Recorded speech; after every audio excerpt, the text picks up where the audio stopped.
शौक था, क्योंकि मुझे हैरानी भी हुई, परेशानी भी हुई। और जब मैंने अचानक, क्योंकि मेरा भी इनसे रब्ता मुसलसल इस हफ्ते में हुआ है, सना से मैंने जब कॉल की तो उसी तरह नॉर्मल हंसते मुस्कुराते चेहरे के साथ मुझे बोली, जी सर आप बताएं क्या करना है। तो मैंने कहा पुत्र, मीडिया की जो लाइफ होती है ना, सोशल मीडिया की बड़ी कम होती है।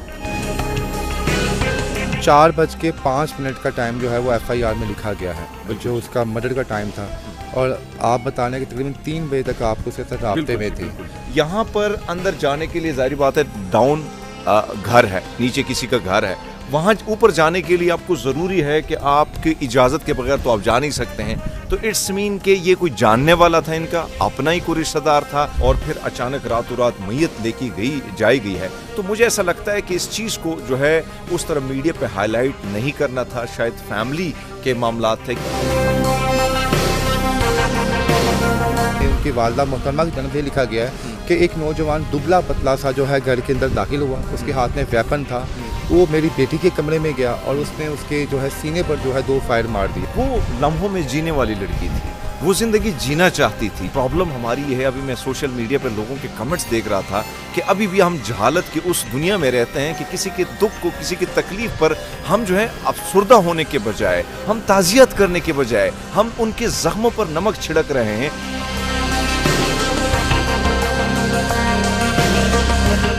जी अस्सलाम वालेकुम नाज़रीन, मैं हूं आपका मेज़बान इर्तज़ा भट्ट। नाज़रीन इस वक्त मैं इस्लामाबाद G13 में मौजूद हूं, जहां पर टिकटॉकर सना यूसुफ को बेदर्दी से मार दिया गया। सना यूसुफ कौन थी?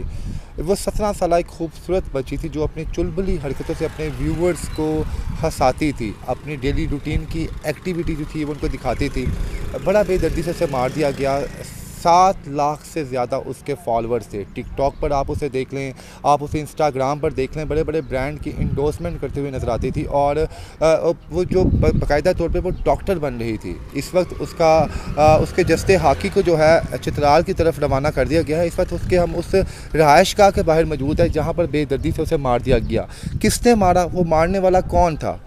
जब हमने मोहल्लेदारों से यहाँ पर पूछा तो मोहल्लेदारों ने हमें यहाँ पर बताया कि वो बाकायदा जब बाहर आती थी तो उसने फेस पर बाकायदा नकाब किया होता था। हमने आज तक इसके घर के बाहर कोई भी किसी ऐसे लड़के को नहीं देखा, किसी ऐसी गाड़ी को नहीं देखा जिससे हमें लगा हो कि जनाब इसका करैक्टर कुछ ऐसा वैसा है। फिर वो शख्स कौन हो सकता है? इस्लामाबाद जिसे पाकिस्तान का सबसे सेफ़ सिटी कहा जाता है, यहाँ पर दिन दिहाड़े ऐसे काम होना, यकीन माने, यकीन ही नहीं हो रहा कि यहाँ पर ऐसा कुछ हो सकता है। हमारे साथ senior anchor person Harmeet Singh साहब मौजूद हैं। आखिरी दफ़ा उनकी सना की गुफ्तगू हुई इनके साथ इंतकाल से 2 घंटे पहले इनके साथ राब्ते में थी। तकरीबन वैसे भी वो इनसे जो है बातचीत करती रहती थी, क्योंकि ये ब्रांड इंडोर्समेंट्स वगैरह के उनको काम देते थे। असल कहानी क्या थी, मेरे अकब में आप वो घर भी देख सकते हैं जहाँ पर उसका मर्डर किया गया। ये सारी कहानी कहाँ से शुरू होती है और वो शख्स कौन था, आइए इनसे बात करते हैं। अस्सलाम वालेकुम सर। बहुत शुक्रिया जिरते साहब। यकीनन बहुत ही अफसोसनाक ख़बर है, और ये मैं तो शौक था, क्योंकि मुझे हैरानी भी हुई, परेशानी भी हुई। और जब मैंने अचानक, क्योंकि मेरा भी इनसे रब्ता मुसलसल इस हफ्ते में हुआ है, उसकी वजह यह है कि मेरे पास छोटे मोटे प्रोजेक्ट आ जाते थे तो मैं इनसे रब्ते में रहता। मैंने क्या किया, कल आई थिंक ये इनकी स्टोरी मेरे पास है, मैं आपको दिखा भी सकता हूँ। तो कल इनसे मेरा रब्ता होता है और मैंने ये बात की, मेरी छोटी बहनों की तरह थी, बच्चों की तरह थी। हमारी इसकी इतनी उम्र थी नहीं। वो टेलीविज़न पर वैसे आप ज़्यादा बड़े नज़र आते हैं, क्योंकि इससे पहले मेरे मॉर्निंग शो में भी मैंने को दावत दी थी। तो मैं इनसे ये रब्ते में था कि सना से मैंने जब कॉल की तो उसी तरह नॉर्मल हंसते मुस्कुराते चेहरे के साथ मुझे बोली, जी सर आप बताएं क्या करना है। तो मैंने कहा पुत्र, आपको रब ने बहुत प्यारा बनाया है। और मैंने कहा बेटा, ये जो मीडिया की जो लाइफ होती है ना, सोशल मीडिया की बड़ी कम होती है। तो मैंने कहा देखो, मैं जब आपको कोई प्रोजेक्ट दे देता हूँ तो इट्स मीन कि एक बड़े भाई की तरह आप उनको ले लिया करो, आपको फ़ायदा हो जाता है। तो हंसते हुए मुझे कहती है कि सर मैंने कब आपको इनकार किया है। तो मैं ये बात होती, तो मैंने कहा ठीक है, फिर मैं आपको, मेरे एक दोस्त हैं, अच्छे से 2 दिन पहले भी मेरा रब्ता हुआ, मैंने इनसे बात की। तो उसने कहा सर मैं तो मेरे एक दोस्त थे, डॉक्टर साहब थे, डॉक्टर बुरहान। तो उन्होंने कहा यार ज़ाहिर बात उनको भी PR की ज़रूरत होती है। तो मैंने सना को कॉल की, उन्होंने कहा यार ये लड़की बड़ी वायरल है, अगर इसको आप बुला दें। मैंने कहा ये तो हमारी अपनी बच्चों की तरह, मैं बुला ही लेता हूँ। तो तब भी मेरी इसके साथ हुई। और जब भी मैंने इनसे बात की है, बहुत अच्छी तरबियत, मैं ये कहूँगा बहुत एजुकेटेड, पढ़ी लिखी बच्ची। हरमीत साहब 4:05 का टाइम जो है वो FIR में लिखा गया है, जो उसका मर्डर का टाइम था। और आप बताने कि तकरीबन 3 बजे तक आप उसके साथ राब्ते में थे। तो ये उसका घर है, ये नीचे बेसिकली जो है उनके रेंट पे मैं दिया हुआ है उन्होंने। एक तो आपको ये भी बताऊंगा कि उनकी स्टोरी जो मेरे सामने लगी है, अभी मैं आपको भी दिखा भी देता हूँ, लेकिन इर्तज़ा आप मुझसे पहले भी पहुँचे हैं। जी सर। एक तो आपको पता है कि यहाँ पे जिससे पूछो कोई बात करने को तैयार नहीं है, और पुलिस आप देखें कि यहाँ से लाश रात को नानी के घर लेके चले गए थे, वहाँ से मैयत चतराल की तरफ लेके गए हैं। मैं आपसे जानना चाहता हूँ, क्योंकि आप मुझसे पहले पहुँचे इधर, तो जो आपने यहाँ से जो बैक डोर राब्ते यहाँ आफ्टर कैमरा लोगों ने आपसे डरते डरते बात की, तो पहले तो मुझे आप भी बताओ कि मुझे भी ज़रूरत है थोड़ी। बिल्कुल ऐसे ही ऐसा, जब हम लोग यहाँ पर पहुँचे तो बहुत से यहाँ पे जो नेबर्स थे वो तो बात करने के लिए तैयार नहीं। इवन कि जहाँ पर हम इस टाइम मौजूद हैं, नीचे भी लोग यहाँ पे रह रहे हैं रेंट पे, जो नीचे रेंट पोर्शन पे है। अच्छा, लेकिन अपर ही है, ये अपर इनका पोर्शन, इनका अपर पोर्शन है और लोअर पोर्शन उन्होंने रेंट पे दिया हुआ है। लेकिन ये लोग भी जो है बात नहीं कर रहे। हर किसी का पर्सनल इशू होता है, पर्सनल सेफ्टी होती है, शायद इस वजह से बात करना नहीं चाह रहे। लेकिन हमारा यहाँ पे सर मौजूद ये है कि FIR का जो मतन है उसमें उनकी वालदा मोहतरमा की जन्म से लिखा गया है कि एक नौजवान दुबला पतला सा जो है घर के अंदर दाखिल हुआ, उसके हाथ में वेपन था, वो मेरी बेटी के कमरे में गया और उसने उसके जो है सीने पर जो है 2 फायर मार दिए। उसके बाद उसने वेपन पकड़ा और उसके बाद जो है वो घर से चला गया। मेरे आपसे सवालात हैं कि यहाँ पे कि ये आप देख सकते हैं, ये मेन डोर है इनका, इस मेन डोर को क्रॉस करके ही वो शख्स अपर पोर्शन में गया होगा। देखिए, इसमें तो साफ जाहिर होता है ना, अभी को कुछ लोग इसको स्नैचिंग का रंग दे रहे हैं, कुछ और चीज़ें। एक तो मुझे अफसोस के साथ ये कहना पड़ रहा है कि हमारी कैपिटल यानी सेफ सिटी इसको कहा जाता है, ये कैपिटल है, यहाँ पे फॉरेनर रहते हैं, यहाँ पे बहुत सारे लोग रहते हैं। अनफॉर्चुनेटली यहाँ पे जिस तरीके से स्नैचिंग हो रही, जिस तरीके से मर्डर हो रहे हैं, पुलिस को हमेशा हमने देखा है कि वो PTI के खिलाफ एक्टिव तो नज़र आती है, क्राइम के खिलाफ उनकी हालत ये देखिए। ये मेन मरकज़ है, शाहराह से, मेन शाहराह से 2 मिनट लगते हैं आपको यहाँ तक पहुँचने के लिए, और ये बिल्कुल मरकज़ है। सामने वो पार्क है, आप स्ट्रीट को देखें, गली कूचे, बिल्कुल सारा कुछ आबाद है। उसके बावजूद एक शख्स आता है। लेकिन हाँ, अब आते हैं इस चीज़ पर कि जो FIR का जो मतन है, जो मैंने भी पढ़ा और आपने भी पढ़ा है, यहाँ पर अंदर जाने के लिए जाहिर बात है डाउन घर है, नीचे किसी का घर है, वहाँ ऊपर जाने के लिए आपको ज़रूरी है कि आपकी इजाज़त के बगैर तो आप जा नहीं सकते हैं। तो इट्स मीन कि ये कोई जानने वाला था, इनका अपना ही कोई रिश्तेदार था, इनको वो पहले से नाम भी जानते थे, शक्ल भी पहचानते थे कि इन्होंने उसको इजाज़त दी। वो यहाँ से ऊपर जाता है और ऊपर जाके वो सब कुछ होता है, जिसके हवाले से फिर वो रिपोर्ट किया गया है मतन में, जो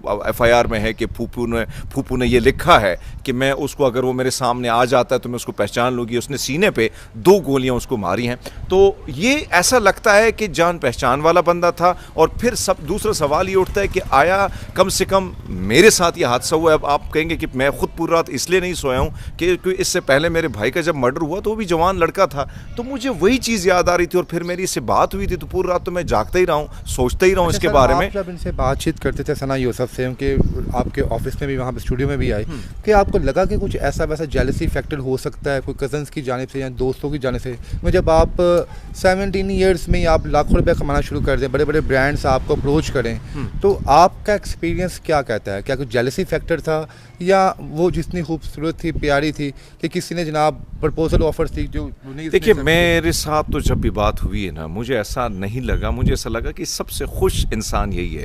वो लम्हों में जीने वाली लड़की थी, वो ज़िंदगी जीना चाहती थी। जब भी उनसे बात की, एक दफ़ा उसने मुझे कहा, सर आपने 1-2 फिल्मों में काम किया है। तो पहले तो मैंने कहा, बेटा मैं फिल्मों में काम कर चुका हूँ, मैं कभी उस जगह में नहीं जा सकता, मुझे अच्छा तो नहीं लगता है। वो जाहिर बात है, मेरी अपनी एक पहचान है, मैं सहाफ़त की दुनिया में हूँ, लेकिन फिल्मों में मैंने ट्राई किया, मैं एज ए हीरो भी आया। पर मैंने कहा ठीक है, मेरे कॉन्टैक्ट्स हैं। तो उसने एक दिन कहा कि सर हम TV में, मुझे एक ड्रामे की ऑफ़र है और मैं इंशाल्लाह उस प्रोजेक्ट पे भी काम करूँगी। तो मैंने कहा, पुत्र अगर कोई ज़रूरत होएगी तो मुझे बताना। लाहौर में भी फिल्म लाइन में, ड्रामा लाइन में मेरे बड़े अच्छे दोस्त हैं, इस्लामाबाद में भी बड़े अच्छे डायरेक्टर वगैरह के साथ मेरा कांटेक्ट है। जो बात आप कर रहे हैं, प्रॉब्लम हमारी ये है, अभी मैं सोशल मीडिया पर लोगों के कमेंट्स देख रहा था कि अभी भी हम जहालत की उस दुनिया में रहते हैं कि किसी के दुख को, किसी की तकलीफ़ पर हम जो है अफसुर्दा होने के बजाय, हम ताज़ियत करने के बजाय, हम उनके ज़ख्मों पर नमक छिड़क रहे हैं। वो कमेंट्स में पढ़ रहा था, कोई कहता है कि खुश, कोई बहुत खुश हो रहा है, कोई वाह वाह माशाल्लाह सुभान अल्लाह। अरे भाई, ये जो फैसला है ये आपने नहीं करना है, ये रब और इंसान का फैसला है। आप कौन होते हैं यहाँ पे जन्नत और दोज़ख के जो है फतवे बांटने वाले? लेकिन बहरहाल जब भी मैं मुलाकात मेरी हुई, इसके ख्वाब बड़े प्यारे प्यारे थे और छोटे छोटे नहीं बल्कि बड़े बड़े ख्वाब देखने वाली लड़की थी। और छोटी सी उम्र में जब भी मैं मिला तो इसने कहा कि भाई मैं TV में जाना चाहती हूँ। मुझे एक दिन मुझे कॉल आई कि हरमीत साहब, आपका जो अपना पॉडकास्ट है ना, अपना सेटअप जो बनाया है, एक दफ़ा मुझे इन्वाइट कीजिएगा। मुझे अफसोस इस बात पर हो रहा है, 2 चीज़ों पर मुझे मुझे अफसोस हो रहा है। इससे पहले एक नौजवान थे पीटीआई के एमएनए के लिए लड़ रहे थे वज़ीरिस्तान से, तो आलमज़ेब जो थे, तो उन्होंने मुझे कहा था कि मेरी ख्वाहिश है कि आप मेरा इंटरव्यू करें, और मैंने कहा कि एक दिन आएगा मैं आपका इंटरव्यू करूंगा। और आज ये जो बच्ची है इसने मुझे कहा कि सर आप मुझे अपने पॉडकास्ट पे कब अच्छा बुलाएंगे। अमीर साहब, जहाँ पे इस वक्त पूरे पाकिस्तान में जो नौजवान हैं वो इस बच्ची को सपोर्ट कर रहे हैं, जैसे आप यहाँ पर मौजूद हैं, हम लोग स्पेशल लाहौर से यहाँ पर आए हैं, तो इस बात को आप किस तरह देखते हैं कि उसकी फैमिली मीडिया को फेस नहीं कर रही, मीडिया के सामने नहीं आ रही? क्या कुछ समझते हैं कि गेम कुछ और है और हमें कुछ और दिखाई जा रही है? देखिए, इसमें कोई शक नहीं है कि चाहे वो खैबर पख्तूनख्वा के इलाके हों, चाहे चित्राल वगैरह इन इलाकों में, फिर हमारे अपने उन मुख्तलिफ़ कबाइल के सिस्टम भी होता है, ऐसा लगता है कि अपना ही कोई बंदा था, बहुत ही करीब था और होना चाहिए था। इतना बड़ा केस हुआ है, एक ऐसी लड़की जो बड़ी कम उम्र में इतनी वायरल होती है, तो मेरे ख्याल में उस पर बातचीत होनी चाहिए थी। प्रेस क्लब हमारा हाजिर था, उधर इनको पता है मेरा अपना सेटअप पूरा डिजिटल मीडिया, हमारे आप जैसे दोस्त हाजिर थे, तो हम तो कवर करते हैं, इस मजलूमों की आवाज़ बुलंद करना ही सहाफ़त है। लेकिन ऐसा लगता है कि बिल्कुल न किसी से बात की गई, न बात करने की कोशिश हमने जब की तब भी बात ना हो सकी, और फिर अचानक रातों रात मैयत लेके जाई गई है। तो मुझे ऐसा लगता है कि इस चीज़ को जो है उस तरह मीडिया पे हाईलाइट नहीं करना था। शायद फैमिली के मामलात थे, क्योंकि जब ख़ानदानी मामलात हों तो शायद सोच विचार के बाद फैसला करना होता है। हालांकि इतना बड़ा मर्डर केस होता है, होना चाहिए था बॉडी को लेके आप प्रेस क्लब की तरफ आते, वहाँ पे एहतजाज करते, सिविल सोसाइटी के लोग आते, सोशल मीडिया के लोग आते, सहाफ़ी आप जैसे आते, वहाँ पर उनकी आवाज़ बुलंद करते। लेकिन आप देखें यहाँ पे भी सन्नाटा ही खामोशी है, और कल रात को भी सन्नाटा था। तो इंतहाई अफसोस का मुकाम है। और आपने बात की कि लोग सपोर्ट करते हैं, भाई हमारी बहन बेटी थी, और ऐसे लोगों की जो है मैं समझता हूँ कि हमारी रियासत ज़िम्मेदार रियासत ही है। इन मासूम बच्चों की मौत की ज़िम्मेदार जो है रियासत है। ऐसे इन्फ्लुएंसरों की दुनिया में हिफाजत की जाती है, उनको सपोर्ट किया जाता है, उनका ख्याल रखा जाता है कि उन्होंने अपने दम पर, इस अपने बलबूते पर वो यहाँ पे पहुँचे हैं। और ऐसे में जब वो यहाँ पे पहुँचे तो वो मुल्क के लिए बहुत कुछ कर सकते हैं। बड़े बड़े इन्फ्लुएंसर दुनिया के बयानियाँ बदलते हैं, दुनिया की खूबसूरती दिखा सकते हैं, लेकिन वो मासूम बच्ची अपने ही घर के अंदर जो है वो कत्ल की जाती है। यानी आप अंदाज़ा लगा लें कि इस्लामाबाद में अपने घर में भी आप महफूज नहीं है। बस आखिर में ये बता दें, 16 आवर्स हो चुके हैं इस वाक़ये को, और अभी तक कोई भी जो है तफ्तीशी अमल जो है सामने नहीं आया, ना इन्वेस्टिगेशन जो है पुलिस की इस केस पे कुछ सामने बयान उनका आया। क्या आपको लगता है कि जनाब के पकड़ पाएंगे उस मुलजिम को? ये देखिए, मुझे तो हमेशा पकड़ पाएंगे भी, तो क्या अदालत है हमारी, अदालतों में क्या जाके क्या होता है, बकवास है। मैं तो यही कहूँगा, एक हथौड़ा है चीफ जस्टिस के पास और कुछ नहीं रहा है। अब तो 26वें आईन तरमीम के बाद जिसका असर रसूख है वही अदालत उसे अपने मनपसंद फैसले करवा लेता है। मैं कहूँ कि मैं खुद विक्टिम हूँ, मेरा केस इंटरनेशनली हाईलाइटेड हुआ है, इंटरनेशनल दुनिया ने उसको उठाया है, उस पर वज़ीर-ए-आज़म, साबिक़ वज़ीर-ए-आज़म इमरान खान ने एक्शन लिया था। आप मुझे बताएं, मेरे वो जो भाई के मुलजिम हैं, वो मुजरिम जो हैं, वो सरेआम फिर रहे हैं, तो अदालतों में जाएगा ये किस्सा। यहाँ पर अगर होता कानून सख्त किस्म का, तो इस तरह की बहन बेटियाँ जो हैं उनकी बलि ना चढ़ाई जाती, उनकी कुर्बानी नहीं दी जाती। हमेशा आपने देखा कि कुर्बानी सिर्फ हमारी बच्चियाँ ही देंगी, हमारी ख़वातीन ही देंगी, हमारी बहन बेटियाँ देंगी। क्या इनकी इज्जत नहीं, क्या इनकी ज़िंदगी नहीं, क्या ये ज़िंदगी नहीं गुजारना चाहते, ये ज़िंदगी इनको जीने का हक नहीं है, क्या इनके हुकूक नहीं है? लेकिन अनफॉर्चुनेटली हमारा जो सिस्टम है, यहाँ पे पुलिस, ये कैपिटल है, इस्लामाबाद कैपिटल है, और उसकी पुलिस आपको यहाँ पे आप होना मर्डर हुआ है, मुझे दिखा दें, ये सिक्योरिटी गार्ड तो मेरे साथ आया है, अगर आपके साथ फुटेज में आ रहा है तो। बाकी मुझे ये बताएं कि यहाँ पे कोई और आपको पुलिस होनी चाहिए थी, खड़ी होनी चाहिए। यहाँ पे घर है, यहाँ पे कोई चौकी बनानी चाहिए थी, 2 पुलिस यहाँ पे खड़े होने चाहिए। आप जाएं इस्लामाबाद में, पुलिस तो यहाँ पे अपनी पुलिस जो है वो लोगों को अभी आजकल हनी ट्रैप करती रहती है, वो लोगों को फंसाती रहती है। तो आप किसके पास जाएंगे?